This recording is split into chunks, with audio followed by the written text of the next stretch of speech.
voluntaryong isinuko sa mga otoridad ng isang ina ang anak nitong wanted sa kasong murder sa Zamboanga City.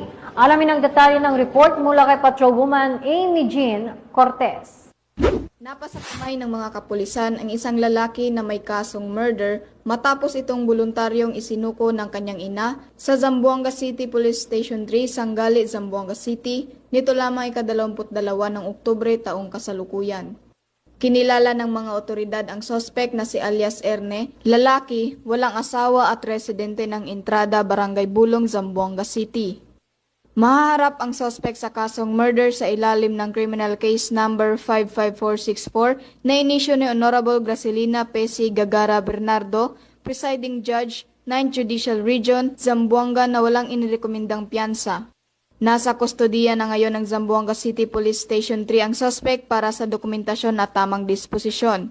Ang matagumpay na pagkakaaresto sa suspect ay patunay lamang sa epektibong pagpapatupad ng pambansang pulisya ng Pilipinas sa kanilang sinumpaang tungkulin ng maghatid ng serbisyo publiko na sumisimbolo sa maayos, maunlad at mapayapang bansa para sa umuunlad na bagong Pilipinas.